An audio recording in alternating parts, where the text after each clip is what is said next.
All right, so good evening, everyone. Welcome to Horticultural Cousins, John Bartram, Humphry Marshall, and Early American Botany. And this is part one of the Humphry Marshall Horticultural Heritage Speaker Program. My name is Jennifer Green, and I'm the Director of Education for Chester County History Center. As I said, for those of you who are logging in, please put in the chat box where you are viewing from and what brought you to this presentation. Before we get started, I'd love to quickly just go over some upcoming events in celebration of Humphry Marshall's 300th birthday. Coming up on October 8th is Humphry Marshall Day, sponsored by the Friends of Martin's Tavern in Marshallton. The day will begin with a program about Humphry Marshall and a dedication of the West Bradford Pocket Park adjacent to Martin's Tavern. Music, food, and activities for all ages will run throughout the day. You can find out more information by visiting the website for the Friends of Martin's Tavern, which I will put in the chat box right now. The following day on October 9th, the Friends of Marshall Square Park will celebrate Humphry Marshall's 300th birthday with a family and kid-friendly birthday party from 2 to 3 p.m. And you can find out more information about that on the Friends of Marshall Square Park website, which I am putting in the chat now. And finally, CCHC, the Chester County History Center, has more virtual talks planned in honor of Humphry Marshall and Chester County Botany. On the 28th of this month, we're hoping for a talk about William Darlington, and on October 14th, Tony Aiello of Longwood Gardens will talk about Humphry Marshall's legacy into the 19th century. Stay tuned for more details about those presentations. For tonight's lecture, you will not be able to unmute your microphones to ask a question, but you can at any point during the presentation, type your question into the chat box, and I will make sure to gather all of those questions up and ask them at the end of the program. So it looks like we have almost everyone here, so I would like to introduce our speaker today. Joel Fry has served as curator for Bartram's Garden, the home of John and William Bartram in Philadelphia, PA, since 1992. He first became involved in archaeological research at Bartram's Garden in 1975 and has participated in a number of archaeological and historic research projects at the garden site since. He studied anthropology, historical archaeology, and American civilization at the University of Pennsylvania, and has written extensively on the history of Bartram's Garden and the Bartram family plant collection. So without further ado, I will turn it over to Joel Fry. Welcome, Joel. Thank you. And I'll just briefly say that I grew up in Chester County as well, in Berwyn, and my parents were long members of the Chester County Historical Society, as it was called then. Love it. So Great. I'm going to talk about John Bartram and his first cousin, Humphry Marshall, quite a bit here. And in a way, it's impossible to separate Humphry Marshall's scientific career from John Bartram's because they're both a very close-knit family, extended family. But they also cooperate, and they cooperate over generations. So we always have a problem in interpreting John Bartram in that most people have only ever heard of John Bartram in the Philadelphia area. But if you go to Florida or Georgia, they've only ever heard of the son, William Bartram. And John Bartram, William Bartram, and even a granddaughter, Anne Bartram Carr, are all involved in the science project at the Botanic Garden here in Philadelphia. Whereas Humphry Marshall and his nephew, Dr. Moses Marshall, are totally involved in the Botanic Garden and collecting out at Marshallton in Chester County. And so in this talk, you kind of see them all kind of flowing together in a way. It's hard to pick out who had an idea and who didn't. Certainly John Bartram is kind of the progenitor, kind of like the first to have the idea to have a scientific garden in America.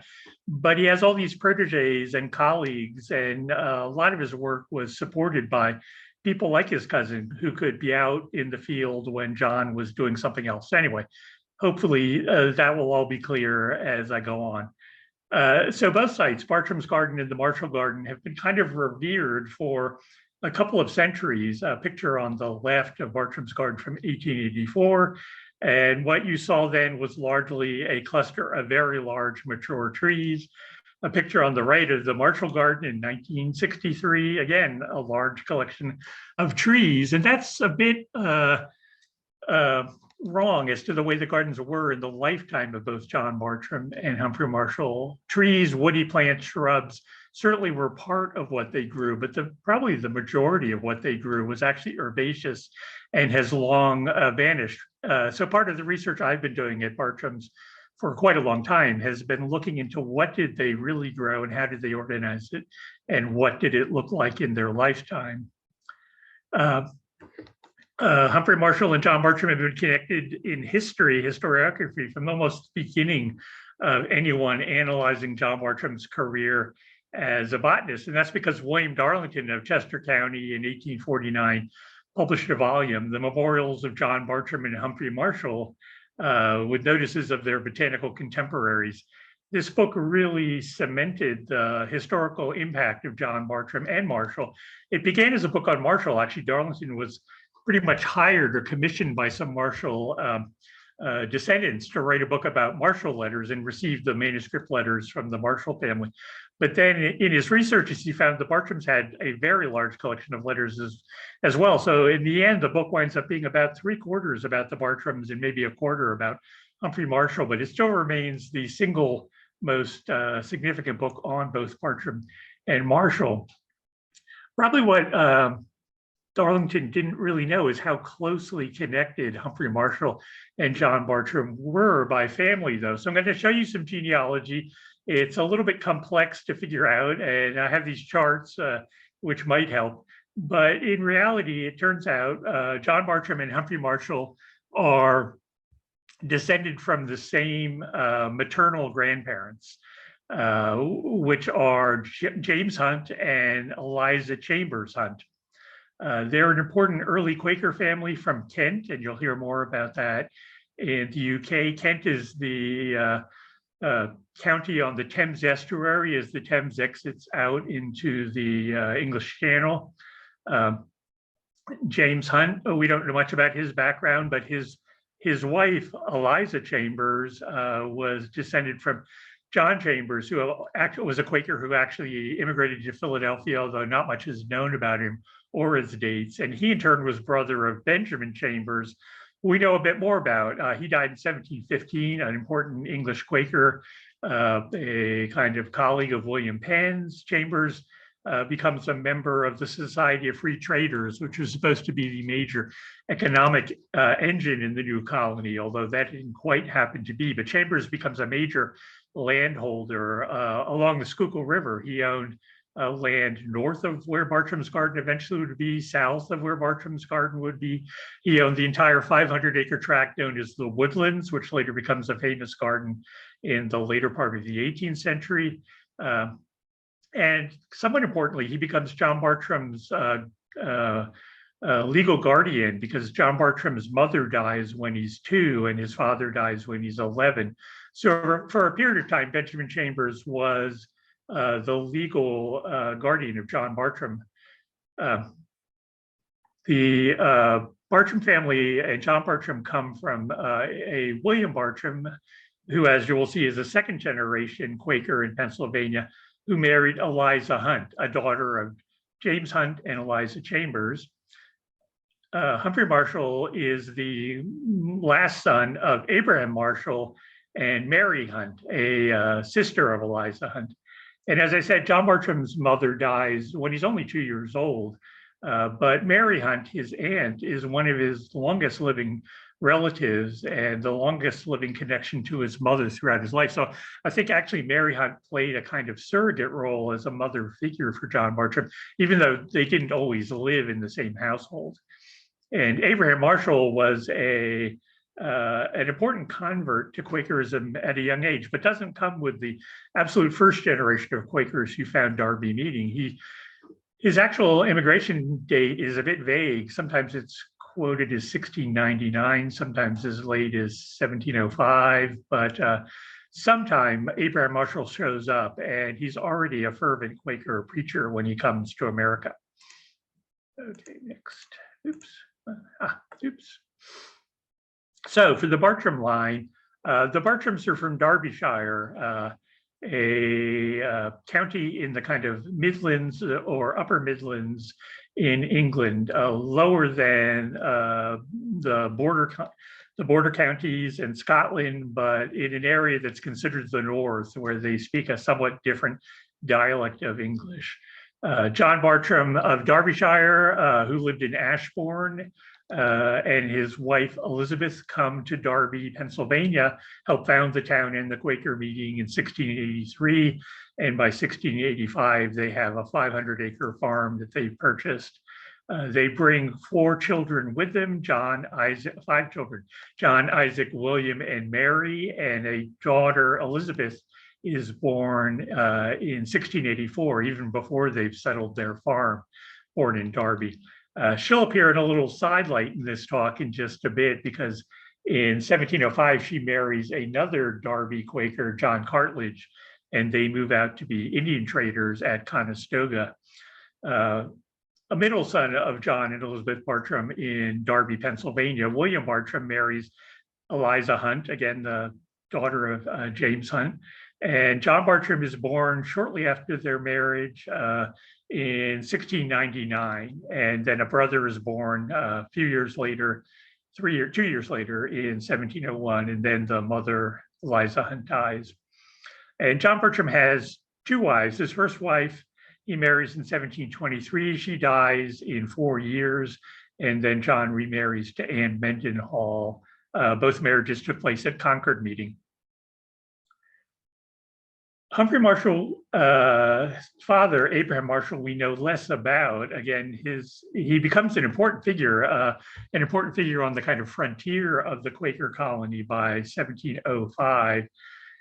He marries Mary Hunt in 1703, so presumably he's in the Derby colony by 1703.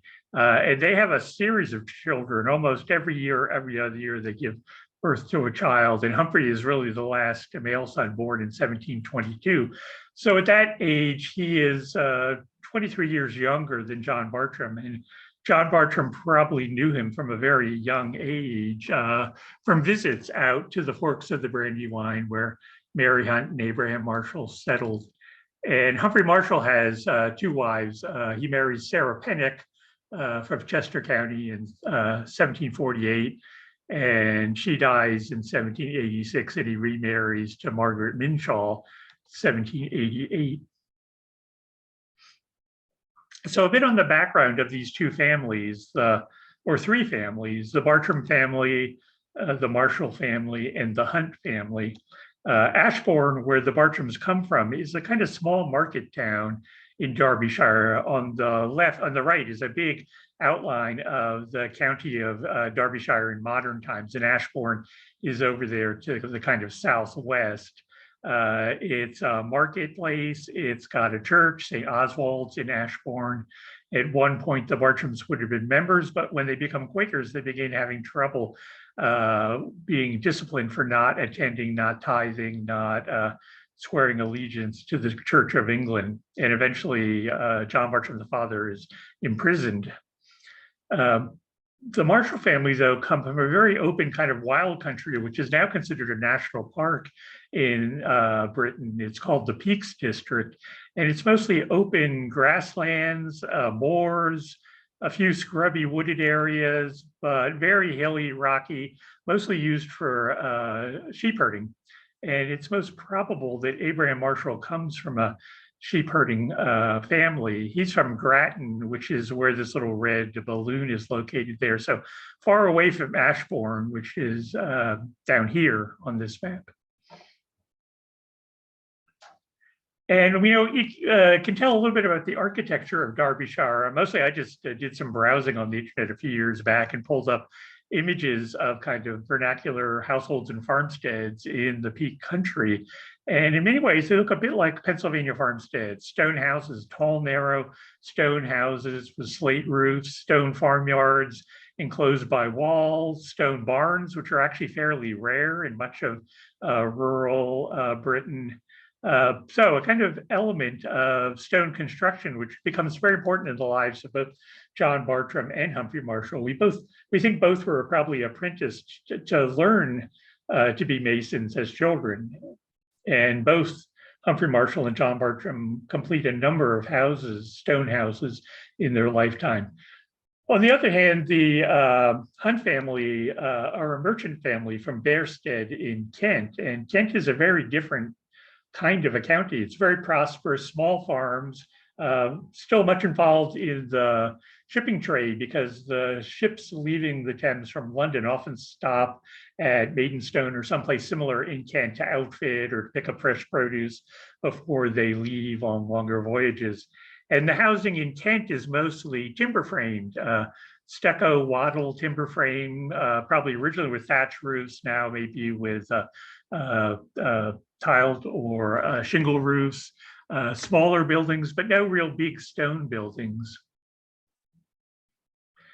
So this is an early map, 1686-87 by Thomas Holmes, showing the layout of all the early first purchasers' farms. And this is a really close-in view of the area right around Bartram's garden. So this is the township known as King's Essing in Bartram.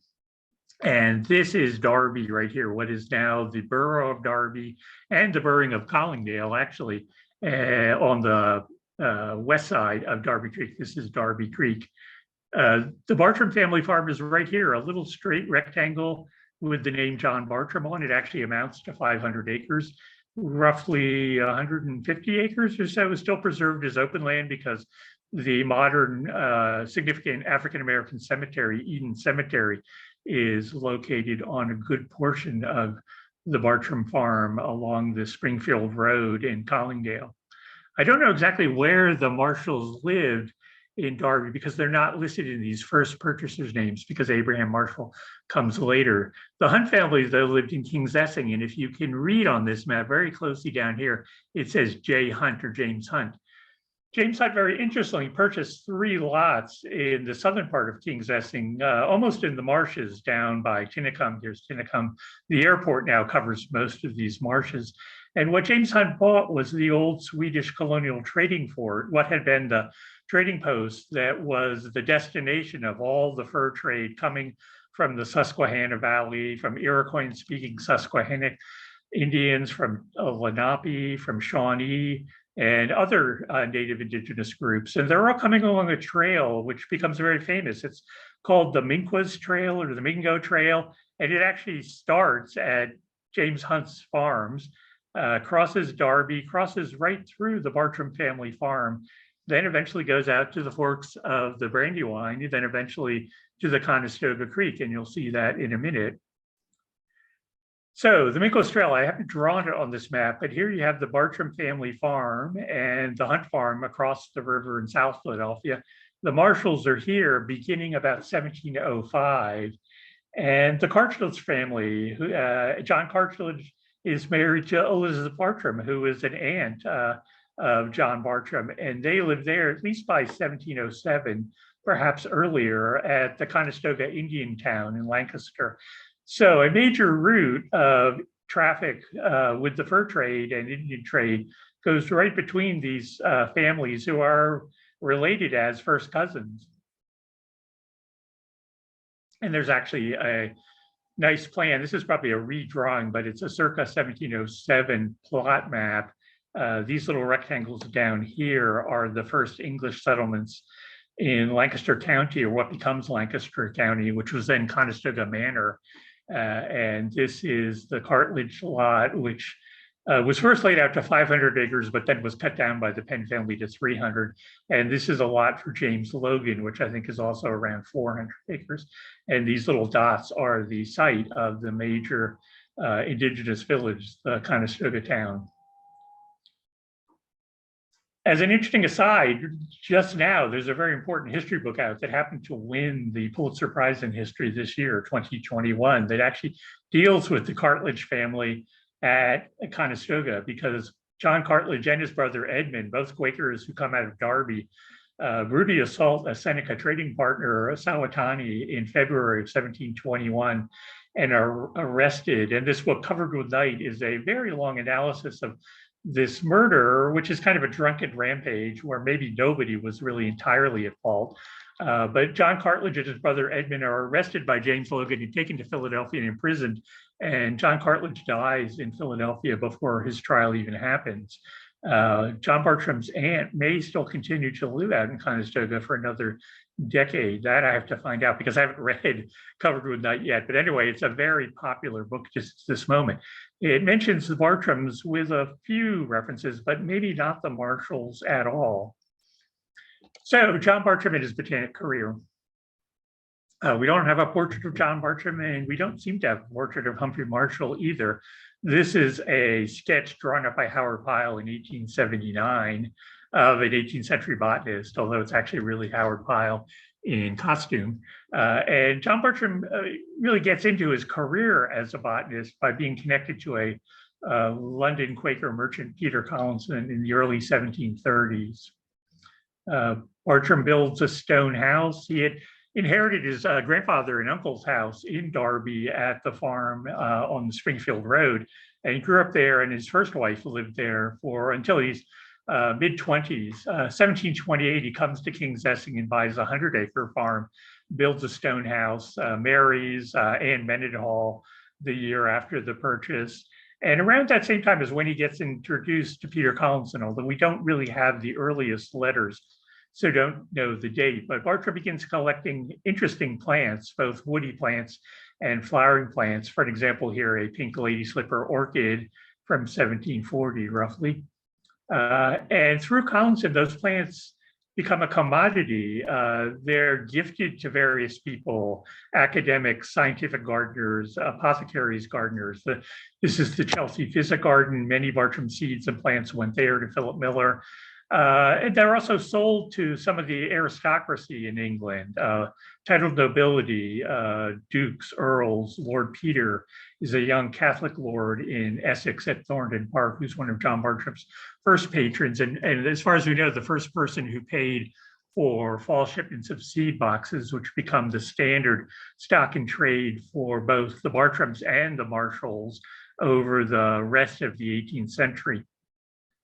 John Bartram discovers some important plants, many which are so new and spectacular, they actually get paintings drawn of them, and they get published within the first 2 decades of this exchange. So Mark Catesby publishes about maybe 20 things from John Bartram in his book on the Carolinas, Mount Laurel or Kalmia latifolia on the left, and on the right, Pennsylvania rhododendron maximum, which Bartram actually called mountain laurel. The name has been switched to a different species now, but it's also called rosebay. And there's a painting, actually not even based on a live plant, but based on dried pressed specimens from John Bartram by George Ehret. And what Bartram and Collinson work out is sending shipments of large freight boxes of seeds. These weren't little collections of seeds. They were these large 3-foot by 2-foot by 1.5-foot shipping containers that would contain 100 different varieties of woody plants mainly. So that's shrubs and trees in seed form. And that's generally what the business was until the 1760s, when very gradually live plants are mixed in as well. But most European customers are paying 5 guineas for one of these large boxes of seeds. And that sounds like not a lot of money, but it might be in the equivalent of $4,000 to $8,000 in modern purchasing value. At the same time, Bartram is starting this business. A young Swede, Carl Linné, in 1735, publishes the first of his many, many works on natural history in Amsterdam, the Systema Naturae. And amazingly, there was a letter from James Logan at Stenton to John Bartram in the summer of 1736, or maybe 37. The date is a bit questionable. But it says, last year, Peter sent me some tables, which I never examined until since I last saw thee. These are 6 very large sheets in which the author has digested all the productions of nature. The performance is very curious, and at this time worthy of thy notice. I would send it to thee, but being in Latin, it will want some explanation. So Logan begins explaining Linnaeus to Bartram within a year of its publication, and Bartram begins examining plants in the new Linnaean fashion. And part of that requires microscopes. So again, that same summer, Logan says, I want to also say something further to thee on microscopical observations. And Logan eventually loans Bartram 2 or more microscopes over the years, and Bartram himself purchases several microscopes, improving them as the technology improved in his lifetime. And Humphry Marshall also owned a microscope. Bartram writes a long letter to William Byrd in Virginia in the summer of 1739 and says, "This spring I've made several microscopical observations upon the male and female parts in vegetables to oblige some ingenious botanists in Leiden." So Bartram made sketches of pollen grains for James Logan in Philadelphia. He sent them to Collinson, but he also had connections with Dutch botanists, particularly Gronovius in Leiden, all of which are very important at the fundamental beginning of the Linnaean system. John Bartram also made pressed plant specimens, and so did Humphry Marshall. Many of Bartram's specimens have only been rediscovered in recent years. There's 3 big folio volumes sent to Hans Sloane in the Natural History Museum in London. This is just one page, showing American ginseng sent to Hans Sloane by Bartram, either 1742, 43. And there are probably thousands of undiscovered Bartram specimens that are kind of intermixed in both London and European herbariums, because the Sloane ones that were kept together because they were bound in books and connected to Hans Sloane, the founder of the British Museum. But many herbariums have been sorted and remounted and sorted many times. So finding things that are directly connected to either Marshall or Bartram can be difficult. So we know much more about John Bartram's scientific travels than Marshall, because so many of his letters survived to Collinson, and they really document year after year after year where Bartram went. And we have good evidence from 1736 all the way up to about 1775 of places Bartram traveled, and he often went 3, 4, 5 places in a year. On the left is a map showing routes Bartram took just around the mid-Atlantic, including one here in the fall of 1741 that goes through the forks of the Brandywine and out to Conestoga. Presumably Bartram is making that route multiple times that we don't know about, in part perhaps to visit his relatives. So to visit his aunt, married to Abraham Marshall at the forks of the Brandywine, and to visit his aunt Elizabeth out at Conestoga. He may have made that trip half a dozen times or more, but we don't actually know for sure. And in the same way, we don't actually factually know Humphry Marshall ever visited Bartram's garden, because there's no absolute record, but we know certainly that he did. And the letters that do survive suggest that Humphry Marshall and Bartram are very close. The map on the right shows much more long-range trips where Bartram goes down into the Shenandoah Valley, to the Blue Ridge, down to North Carolina, and all the way down to Charleston by the 1760s. And the summary of the science they're doing is often just long lists, which doesn't seem scientific to modern viewers at all, but just establishing names and species of plants was an extremely important part of getting a grounding of what was growing in any particular place in this time. Bartram's lists are also commercial lists often, so these 2 lists are lists about the fall shipments of boxes and the contents of boxes for roughly 1754 and 1757. And these are numbered up to 100 or 105. This one was published by Collinson in the London Gentleman's Magazine in the spring of 54, but it's probably the list of what was sent out in 53. And in Philadelphia, a booming scientific group develops around Benjamin Franklin, and John Bartram is very much part of that. He's not in the urban part of Philadelphia, he's out in the farm hinterland. So he may only get into the city once a week or once a month, we don't really know. But as early as 1739, John Bartram is kind of harping that they should organize an academy or a scientific association like the Royal Society in Philadelphia. And eventually, Franklin takes that idea, publishes a subscription paper, and in 1743, they announced the American Philosophical Society. Maybe at the beginning, they might have as many as 25 members, a few honorary members across the sea and in other colonies, but it actually doesn't work out the first year. And after 18 months, it really fades away. But it's revived actually by the children of many of the original members. So John Bartram's children, Isaac, Moses, and William. Humphry Marshall becomes a member. The revival is really right about 1768, and maybe not coincidentally, Humphry Marshall and William Bartram are both elected corresponding members of the American Philosophical Society in 1768, and they remain members for the rest of their life. Both Marshall and William Bartram were probably upgraded to full members.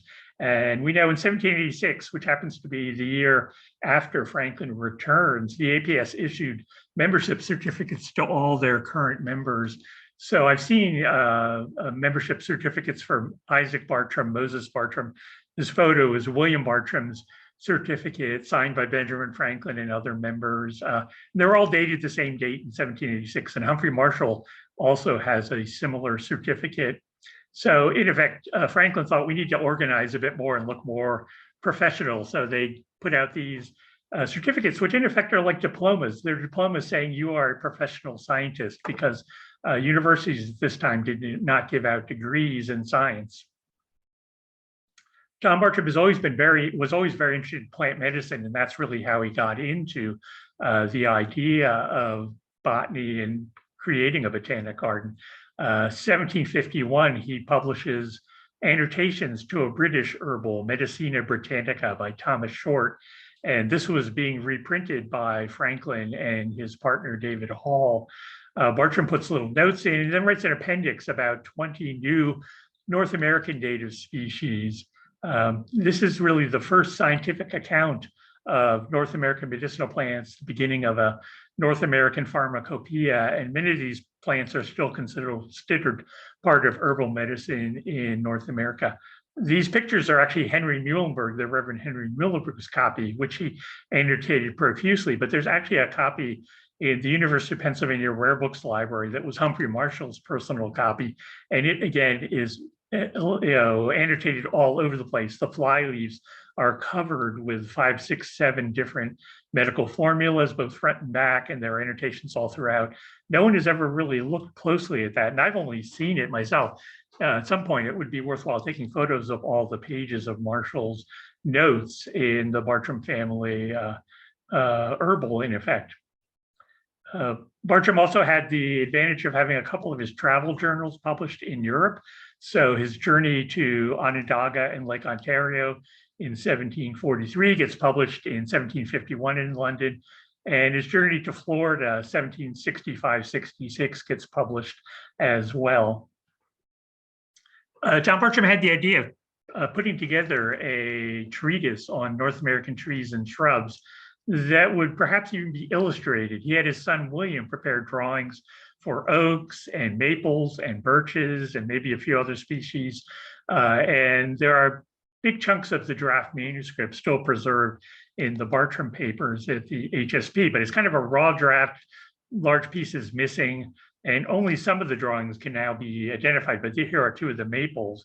It would have been a very expensive book, could not have been produced in America. And it's really decades later, 1785, when Humphry Marshall publishes his book, The American Grove or Arbustrum Americanum, that the goal of John Bartram of producing a similar book was finally realized. And even then, Marshall's book is a total failure as a sales in America. One advantage John Bartram had over Humphry Marshall, in 1765, he's given a personal pension from George III of £50 a year. And we happened to recently acquire this dispatch box, leather-covered wood box that probably held the official proclamation and letters about John Bartram's pension, which he was paid every other quarter, all the way up to 1775. He was still receiving the pension. So Humphry Marshall, early on, exactly when, we don't know, but gets taken under John Bartram's wing. They might have worked on buildings together. Perhaps Humphry Marshall came and helped John Bartram with stonework on the Bartram house. We don't know. The earliest definite connection we have is this letter, September 17, 1760, with Bartram writing his cousin, dear cousin, and thee would oblige me much if you would be so kind as to gather a parcel of fringe tree seeds. And if it happens in thy way, black ash, and a fair specimen of that plant, so like the mediola that I can hardly know the difference. And then he goes on and on with some friendly things, and he mentions pray respects to your family, to uncle and aunt, et cetera, et cetera. So this is a very rare example of a family letter from John Bartram, mostly, which do not survive, where he's both saluting his cousin and family and hope they're all in good health, and also saying that, you know, his family are in good health. And this may be the only letter like that we have, because only John Bartram's scientific correspondence was preserved. And the plant Bartram is mentioning is interesting because it's actually a native orchid, a pretty rare native orchid now called a satria, but it does look like a very common spring wildflower, the mediola. The one he's talking about is this one up here in the upper left, the small girl's begonia, but there's also a larger version. And by large, I mean, this one's about 3 inches high, and this one might be 6 inches high, and they grow in very limited areas. I've only seen Isotria once when I took this picture, but William Bartram made drawings of one of these, the bigger large begonia, in 1796, which is now at the APS. So very much like the Bartram house, the Marshall builds himself a house kind of in mid-career, 1773. Supposedly his stone house is finished at Marshallton and still survives today. This is this is the front from a postcard, maybe 1910. The rear side from the National Park Service in the 50s, and an interior view showing a family clock still in place in the 50s. So Marshall's career remains most famous for his production of that book, Arbustrum Americanum, the American Grove, book, which actually has a typo in the title because there shouldn't be an R there. It should be Arbustum. And that became an easy way for English botanists to poke fun at Americans, saying, see, they can't even spell Latin. Look at that book. The only book they've ever written is misspelled. But now modern scientists in America proudly quote the misspelled title. So within this, there's a note with a finger.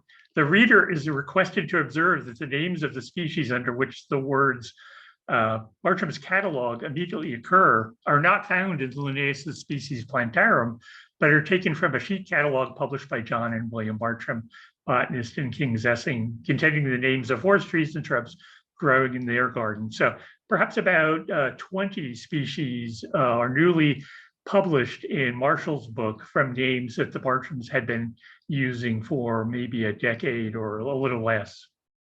And this is a copy of that sheet catalog, a large broadside written by William Bartram, the son, because John Bartram has died in 1777, and his two sons, John Jr. and William, take over the business. But the plants quoted by Marshall all come from just this simple printed list. Marshall's book is so important in Europe, it gets published, translated into German and published in Leipzig, and translated into French and published into French, because it named an awful lot of new plants that had really never been known to Europeans. And this is from the French copy, but I think this advertisement occurs in the English edition as well. Again, Marshall is a cagey businessman. So at the end, he says, boxes of seeds and growing plants of forest trees, flowering shrubs, etc., of the United States are made up in the best manner and at reasonable rates by the author.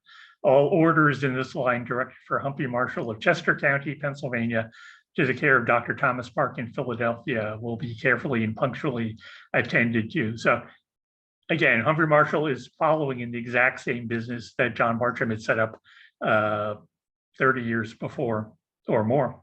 And Humphry Marshall gets particular patronage from John Fothergill, who was a Bartram patron, from a nursery firm, a partnership, Grimwood, Hudson, and Barrett. And this happens to be a bill of lading for a shipment of 6 boxes of seeds and plants from December of 1788, sent by Humphry Marshall to London for his clients. And Humphry Marshall always continued to try to find support for further travels, actually after the Revolution. So Humphry Marshall's business, just like the Bartrams, really has to stop about 1775 and can't pick up until peace is signed between the British and the Americans. So it's really early 1783, that free trade begins again. But 1785, writing to Franklin and the APS, in effect, Humphry Marshall says he had in contemplation a proposal he had made last winter to my cousin, William Bartram, and nephew, Dr. Moses Marshall, taking a tour mostly through the western parts of our United States to make observations and collections, et cetera, et cetera. This would have been, in fact, an idea to travel across the Mississippi and up the Missouri River Valley, something that happens much later, almost 20 years later with Lewis and Clark. For whatever reason, well, for several reasons. One, Franklin dies, but also William Bartram suffered a severe compound fracture in a fall and almost died from it in fall of 1786. And Humphry Marshall was slowly going blind from cataracts from this period into the 90s. And so much of what we find is in this later period, 1785 onward, it's his nephew Moses who's doing the field work, going out, exploring, collecting, bringing the seeds back. But throughout this whole time period, they're collaborating and consulting with the Bartrams and sharing plants back and forth all the time and information. So in some ways, we know more about this second generation, William Bartram and Dr. Moses Marshall's interactions in that late period, 1785 to roughly 1800. Marshall dies in 1801, and the botanic business for the Marshall family pretty much stops then. Moses Marshall goes, he inherits his uncle's property and becomes too busy to be involved in the plant trade from then on. So here's William Bartram, a portrait from 1808, rather late in his life, actually after Humphry Marshall has died. William Bartram went to Florida with his father and explored for several years there. He was funded by John Fothergill, also the Marshall's patron, in the 60s and 70s. And for 4 years, William Bartram travels all throughout the Deep South, Carolinas, Georgia, Florida, the Indian country, which would be the Creek Nation and the Cherokee Nation, and then to West Florida, which is Alabama, Mississippi, and Louisiana. All that material turned into a very large book that William Bartram writes. It comes out maybe 5-6 years after Humphry Marshall's book. William Bartram had intended a kind of appendix of plant information, very much like Marshall's book about his new plants.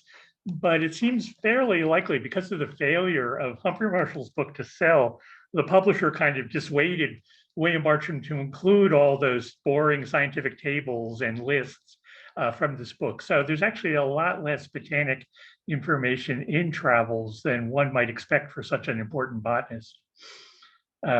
Interestingly, William Bartram owned a copy of Humphry Marshall's Arbustum Americanum. Perhaps not surprising. It's now preserved in the Library Company. It has several Bartram signatures. This James Bartram is probably a nephew of William Bartram, and it has annotations here and there, updates on names, corrections. This one's particularly funny because it's a note about the cockspur hawthorn, which is a very common plant, well known both in England and Europe, but for some reason, Marshall wants to call this Mespilius as a genus. And so William Bartram wryly notes, observe the author through a mistake, have called this Crataegus Mespilius and Mespilius Crataegus. So he's sort of chuckling, and I doubt that anyone else ever read that note. One big piece of compilation information only recently showed up in the Penn Rare Books Library collection. It's a small manuscript notebook, a catalog of the herbaceous plants of North America. And it's very clearly a Marshall-Bartram collaboration. It probably is in the handwriting of Moses Marshall. There are a few places where it kind of looks like William Bartram's handwriting as well. It's a column list with scientific binomials, genus, species names, and then on the right-hand common names of maybe 35 pages.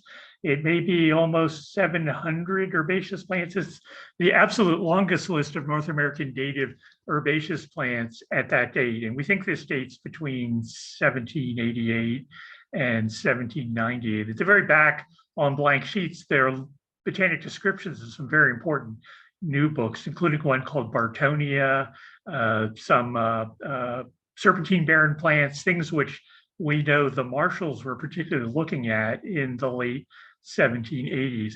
This is a list that really needs to be transcribed and identified with modern names, because there was no equivalent list in Europe or America at the time this was put together. European lists of American herbaceous plants, annuals, biennials, perennials, were very limited, even Linnaeus. So this probably doubles the number of herbaceous plants known to Linnaeus.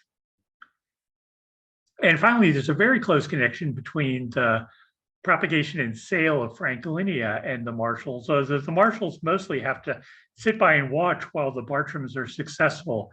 This is a plant that William Bartram and his father see in 1765. William Bartram first collects live plants and seeds in 1773. But Humphry Marshall first publishes the name in Arbustum Americanum. So here we have Franklinia, class 16 in the Linnaean system, Monadelphia polyandria, and then it gives the species name, the single species, Franklinia latmaha, Franklinia, Bartram's catalog. So there's a long description where Marshall gives the wrong date. He says the Bartram saw it in 1760, but he wasn't there, so he didn't really know. Very rapidly, the Marshalls are getting very massive orders or begging orders for Franklinia from their partners, Grimwood, Hudson, and Barrett in London. So, for example, 1787, an order for 100 or more. There were probably not more than a dozen Franklinia in cultivation at Bartram's garden at this time. So there was no way the Marshalls could ever fill this order at any time, but they get requests continually over almost a 6-year period for Franklinia over and over again. There's quite a bit of Marshall correspondence preserved at the Clements Library at the University of Michigan. And one of the letters, April 1788 from South Carolina, from Charleston, says, there's not a plant of Franklinia to be found. The French king's botanist, André Michaux, has been several times looking for it and where it grows. Also a gentleman from London, and none found. In July of 1790, Moses Marshall makes a trip specifically down to find Franklinia at Fort Barrington. He sees 1 or 2 wild plants at the site, but was only able to take some cuttings, and apparently none of them were successful at the Marshall Garden. So continually, in every case I can find, whenever the Marshalls ship a single or maybe a pair of Franklinias to their English clients, it comes really from William Bartram and then is transcribed by Dr. Thomas Park without the Bartram name on it. So in one case, we know that from 1792, from 93, 94. There's a whole set of correspondence between Thomas Park, Marshall's agent, and Marshall out at Marshallton, where he says, you know, I know you need Franklinia, so here I bought a box of plants from the Bartrams, paying £3 for it. And here's the list of the plants. I could only buy a Franklinia if I bought a whole box of live plants. So he buys 33 different species of live plants to be able to get 2 roots of Franklinia, or is it 3? Maybe that's 3. Franklinia latma, 3 roots. And again, it's very clear that the Bartrams are themselves pretty cagey about their cousins and keeping Franklinia under their control. And both Marshalls from time to time say that the Bartrams are the only one who knows how to grow this plant. So that's my introduction to you to Marshall and Bartram. I'll just point out, if you want to know more about Franklinia history, I have an essay that's just been published this year in this book, The Attention of a Traveler, a book edited by Catherine Braun, a series of essays. And a history of Franklinia is one of those essays. So if you want more information, that might be of use to you. And I think we're going to open up for questions now. Thank you so much, Joel. Yes, the chat box is blowing up with comments on Okay. Franklinia. So if you have any questions, please put them in the chat box and I'll make sure to transmit them to Joel. I did want to mention Carla says she got her Franklinia from Bartram's garden. So there you go. That's always nice to hear, and it's successful. It's a very difficult plant to grow for us and everyone else in the world. All right, so let's go to some of the questions. One question that Emmy had was, would the Bartrams have sent any plants or seeds to Europe that would now be considered to us or them as invasive? Yes, in both cases. They sent poison ivy, poison sumac, poison oak all the time, but those plants don't get out of control in Europe. They stay very confined and don't like the cold. But the thing they only recently, maybe in the last decade, it's been confirmed that the thing they sent that is now swallowing many wild areas of the island of Great Britain is rhododendron. So if you've been in northern England, Wales, Scotland, even Ireland, moist forests are just full of this pink flowering rhododendron that for many years was called rhododendron ponticum, which actually is a Mediterranean, east end of the Mediterranean species that gets to England a little after the Pennsylvania rhododendrons. But some talented botanists and horticulturalists in the UK have looked at what is called rhododendron ponticum, and it's not an actual species. It's a complex hybrid, a kind of super hybrid that includes two American rhododendrons, the Pennsylvania, Rose Bay rhododendron, rhododendron maximum, and the southern rhododendron catawbiensis, or the pink southern mountain rhododendron. And when those hybridized with ponticum, they became a kind of unstoppable hybrid that they're considered an invasive nuisance and probably banned from propagation, particularly in northern England. But they've totally transformed the ecosystem in wet forests in northern Britain and Ireland and Scotland. All right. On that same note, Barb asks, does Bartram's garden offer plants for sale? Yes, we do. We have plants for sale all growing season long. We have them for sale right now. We used to only have a single spring and a fall plant sale, but we now have a plant propagator. We have some greenhouses. So while we can keep Franklini in stock, we sell it, but we try to grow mostly the kind of plants the Bartrams grew, but it'll be a mixture of trees, small level of trees, because most people these days can't plant a big giant oak in their yard, shrubs, flowering shrubs, and then a whole range of herbaceous plants, perennials, biennials, vegetables like tomatoes. And we have a lot of like vernacular hand-selected heritage varieties of vegetables that we sell seeds from as well. So, during our open hours, 10 to 4, you can come and buy plants or seeds at Bartram's Garden. And that'll probably continue until just about the end of November. Depends on when we get a frost, when we'll stop selling plants.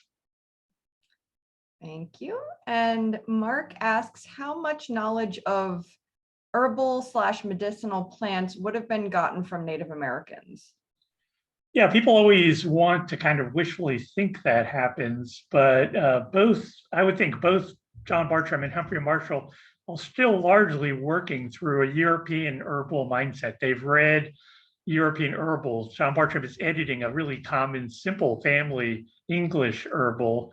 Both of them read Gerard's herbal. John Bartram had copies of Parkinson's herbals, Salmon's herbals. It's actually quite likely Humphry Marshall may have visited his cousin early just to borrow or read the herbals that John had.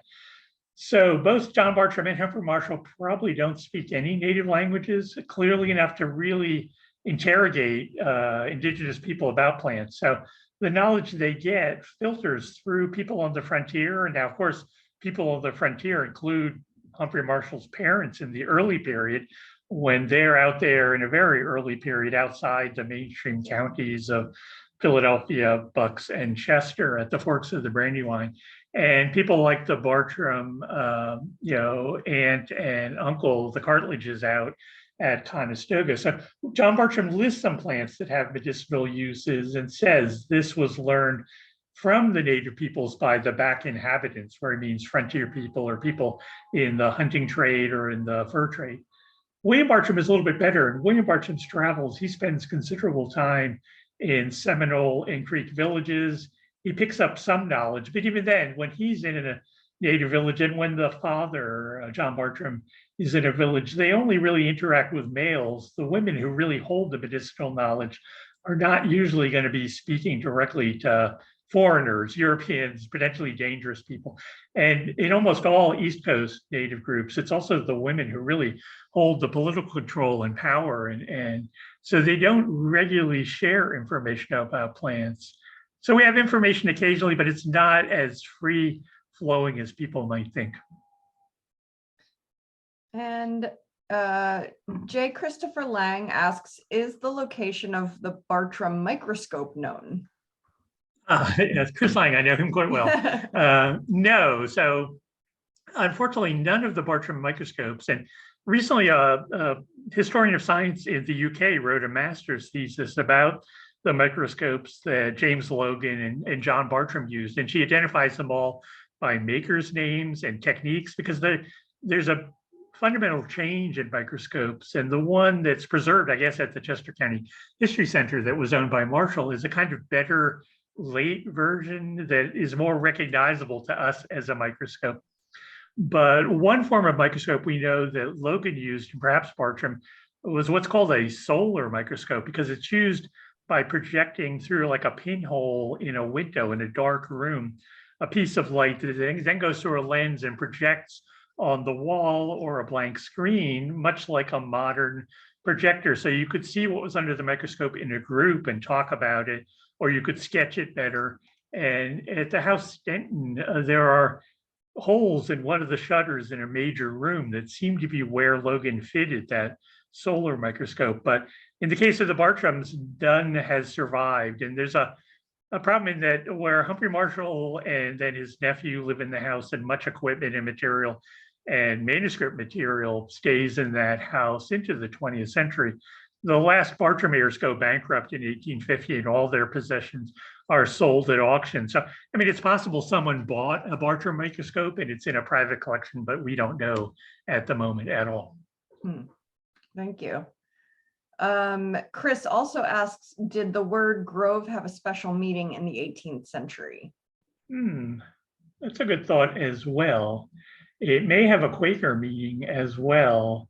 I'll bet it also goes back to classical things. And John Bartram, in his introduction to that British herbal, gives a short 2-page, 3-page summary of the history of medicine that goes back to Hippocrates and Asclepius and all these classical figures, of which he would only have a really vague sense. So modern learning and the whole thought of the academy are also centered in the concept of a grove. You'll sometimes hear that word in English, the groves of Academe, because Aristotle and Plato lectured in this open-air grove in Athens. So there's a sense where a grove could mean it's an intellectual study, if you get that allusion, but it's probably something worth looking into. And I don't know if it has a significant Quaker meaning, but it may as well, because Quakers are particularly taken with the study of nature as part of their almost religious experience. And that's one reason why Bartram and his cousin Marshall, who are both Quakers, Humphry Marshall is a much more rigorous rule-following Quaker and an authority figure in the Quaker religion. John Bartram eventually gets disowned as a heretic, so he's not such a good Quaker. And so there are differences between John and Humphry, which are also interesting. Oh, thank you for that. Cora asks, is Bartram's house open to the public? At the moment, not. So because of the pandemic, we had to shut down, and we're going to be refitting the interpretation in the house. We actually just this spring acquired a Bartram desk and bookcase, a new piece of furniture. So probably, except for special guided tours, the house won't be open for another year. We lost most of our volunteer guide staff as well during the pandemic. So we need to train and develop that, and we're in the process of doing that this fall. So maybe at the earliest next year, September, we might have some opening. So at the moment, it's hard to get into the Bartram house, unfortunately. The garden and grounds are open free dawn to dusk every day, though. So, it's a quite welcoming site. Anyone can come and walk around. And I wonder if you could speak a little about Bartram's and Marshall's wives, and if they were at all involved in their husband's studies and businesses. So I don't think I've ever found a whole lot of information about Humphry Marshall's wives and how they would participate. They may very well have gardening, and particularly vegetable gardening, kitchen gardening was usually the role of the woman in a family in the 18th century. So in our case, we pretty much think that Anne Mendenhall Bartram and her daughters ran the upper kitchen and garden, which is right adjacent to the Bartram house. We do know from a couple letters that when John Bartram was off traveling, sometimes his wife Anne tended to the correspondence, gave answers to people, and even packed and shipped plants and seeds on occasion, because there were not often was John Bartram away more than say 3 months at a time, but on occasion he did make longer trips. And so her letters in 1 or 2 cases survive Anne Mendenhall Bartram, and in a few cases Peter Collin would say that, you know, thy lovely wife or thy kind wife, you know, handled the correspondence when you were away. We generally get the impression that the Bartram family all worked daily, dawn to dusk, both in the farm and the garden business. So for a period, the major labor at Bartram's garden was probably all the children working in the garden, male and female. And there's evidence that in later generations, the female members of the family were also very interested. And then again, we know the third generation, Anne Bartram Carr, she was a niece of William Bartram, really educated and trained by her uncle William, and she takes over really the management and business end of the Botanic Garden after 1809. Fascinating. And Peggy would like to know, did Lewis and Clark consult with Marshall? No, because Marshall had died in 1801. They began looking into training. Meriwether Lewis, 1802, 1803. They may have met Dr. Moses Marshall, but really when Moses Marshall inherits his uncle's property, he becomes so busy running several farms and in political positions and in operating a mill. I think he builds a new mill perhaps, that he just gives up the plant business, as far as we can tell, completely, and doesn't continue after 1801. So Lewis and Clark, we don't really know for sure if they met the Bartram family. It's very likely they did. They met Benjamin Smith Barton, who was the professor of botany and natural history at the university in 1802, 1803. And Barton would generally show off examples of plants at Bartram's garden. It's possible they also went out to Marshallton, though, because they did go to Lancaster. They met with a surveyor and astronomer and map maker in Lancaster to prepare in learning surveying equipment. So it is possible they passed through Marshallton, but I don't know if anyone's researched that. But that's a good question. Yes, that would be very interesting to do a little bit more research. One more quick question. Well, 2 more quick questions. Does Bartram ship plants? Oh, right now we do not, except under very unusual situations. Like, I don't know, if someone wanted to pay us a fortune, we might. I think we once shipped a Franklinia to Rosalind Carter, which she wanted to give to Jimmy Carter as a birthday present or a wedding present or something. But it's just not possible at the moment. There are other regulations, both federal regulations about shipping plants, et cetera. So you can order online and pick up, though. And again, during the pandemic, we did that as the only way of selling plants. But we have our plant catalog inventory online, so you can make an order and then stop by at your convenience to pick them up. That's the best I can say for now. Superb, thank you. And David is asking, he says, you mentioned the most recent article about the Franklinia and asked if you can share it to the group. If you would like, Joel, you can send the information to me and I can forward it out when I send the link to the recording. Yeah. I don't have a digital version I can share, but the book is available, University of Alabama Press. You could Google or search on Amazon for The Attention of a Traveler. And just note, traveler is spelled in an archaic way, 2 L's, but that would bring you directly to and we sell it in our shop now. We have about a dozen copies here right now. And can you order those online? Yeah, you could order it. Yes, you probably could order it from us or through Amazon or any of the usual outlets. It's an academic style textbook, so it's not inexpensive. But yeah, I could send you tomorrow probably the title of both the book about the Cartledge brothers and the murder, which is available everywhere right now, both in paperback and hardback, and this book, Attention of the Traveler. Wonderful. Yes, so if everyone is interested in that, within the next 48 hours or so, or as soon as I get that information from Joel, I will include that on an email I will send out with the link to the recording. I would love to thank Joel for spending this evening with us and sharing his wonderful expertise with us this evening. It's been a fantastic program, and Joel, you're a fantastic speaker, and thank you so much. Oh, thank you. I always enjoy talking about the Bartrams and Marshalls. And I would also like to thank Chris Lang and the Humphry Marshall 300th Committee for making this and all of the Humphry Marshall programs possible. We look forward to seeing you October 8th at Martin's Tavern, October 9th at Marshall Square Park, or right here virtually in the near future. So thank you everyone for your support. Thank you for spending the evening with us, and have a safe weekend. All right, good night, everyone.